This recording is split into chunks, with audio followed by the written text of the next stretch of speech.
পরিবারদের জন্য কবরের পাশে গিয়ে ভিডিও করছে এবং সেখানে তারা থাকে নাই, অনশন যে করছে, যেটা অনশন যেটা করছে, আপনি এই বিষয়ে কি বলবেন? আসলে কি আপনাদের ইন্ধনে কি সে ওখানে আসছিল, না আসলে তার মন থেকে আসছে? আচ্ছা, তার স্বামী যখন মারা গেল, তার স্বামী মারা যাওয়ার আগে তাদের স্বামী স্ত্রীকে আলাদা করে দেওয়া হয়।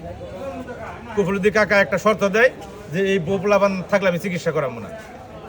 গ্রামের মাতবররা ওই সিদ্ধান্তেই রাজি হয়। আলাদা দেওয়া হয়েছিল, আলাদা করে দেওয়া হইলো।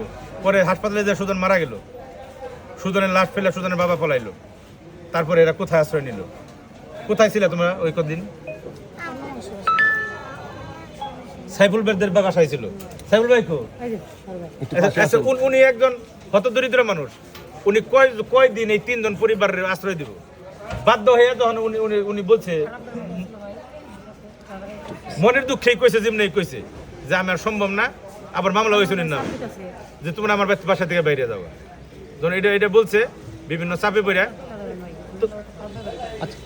ভাই একটু বলেন মামলার বিষয়টা যেটা আসলেন, আমিও যেতে চাই আপনার কাছে। কত জনের নামে আপনাদের আসলে অভিযোগ যেটা করেছেন? 6 জনের নামে। পরবর্তীতে উনি যে কবরের পাশে আশ্রয় নিয়েছে, তখন আমাদের মানুষ ফোন দিছে যে হেতু কবরের পার্টি দিচ্ছে পোলাবান্না শহরে। তারপরে আমরা যে ভিডিও করছি, আমরা ছাড়ছি বিভিন্ন সংবাদ দিয়ে। কোন মিডিয়ায় আসে নাই? দু একটা নেগেটিভ মিডিয়ায় আসছে, দু একটা মিডিয়া আসছে নেগেটিভ নিউজ। ঠিক আছে, এটা কি কারণে আসছে সেই ব্যাখ্যা আমি দিতে পারবো, কিন্তু দিতে চাই না।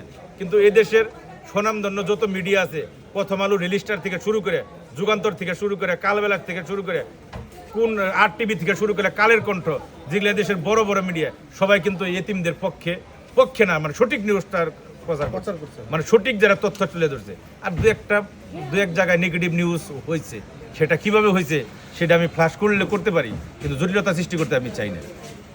কত টাকা উঠিয়েছেন সুজন মারা যাওয়ার পর? ওর পরিবারের পাশে দাঁড়িয়েছে তো অনেকজন, দেখছি আপনার ভিডিও। আমি এই পর্যন্ত 45,000 টাকা ওনাকে বুঝিয়ে দিছি, আরো 40+ আমার কাছে আছে। ঠিক আছে, আরো একটা কিছু আছে, এটা সঠিক হিসাব আমরা দিব। আরো কয়েক জায়গায় আছে ভাগ করা। আপনি তো এই পরিবারের জন্য অনেক পরিশ্রম করছেন, কোন জায়গায় এই পরিবারটিকে নিয়ে দাঁড় করাতে চাচ্ছেন? আমরা চাই দাঁড় করাবে আল্লাহ ভাই। আমার দাঁড় করানোর কোনো শক্তি নাই, আমার ক্ষমতা নাই। আমি সাধারণ একজন মানুষ, খুবই সাধারণ মানুষ। আমি দাঁড় করাইবো আল্লাহ সৃষ্টিকর্তা, সে কোন জায়গায় নিয়ে দাঁড় করাইবো সেটা আল্লাহ তাআলা ভালো জানে। আমরা সবাইকে নিয়ে বিশেষ করে প্রবাসীরা রেসপন্স করছে। অনেকে যে বাড়ির কাজ ধরলে তারা সহযোগিতা করবে। ঠিক আছে, ভাইদের উদ্দেশ্যে কি বলার আছে? সবাই পরিবারের পাশেই তো দাঁড়ায়। কথা হলো আমরা একটাই অনুরোধ করতে চাই যে সুজনের এখনো কিন্তু তার পোলাপান আশ্রিত। আমরা একটাই অনুরোধ করতে চাই যে প্রবাসী ভাইরা আমরা জায়গাটা বুঝে নিয়ে একটা ভিডিও করুন, আপনারা কিছু সাহায্য সহযোগিতা করবেন। তাদের জন্য একটা বাড়িঘর, টয়লেট, পায়খানা, গোসলখানা, কারেন্টের লাইন এবং পানির মোটর এগুলো করে দেয়। মোটামুটি থাকার একটা উপযোগী একটা ঘর আমরা করে দিতে পারি। সবার কাছে একটাই অনুরোধ আমার।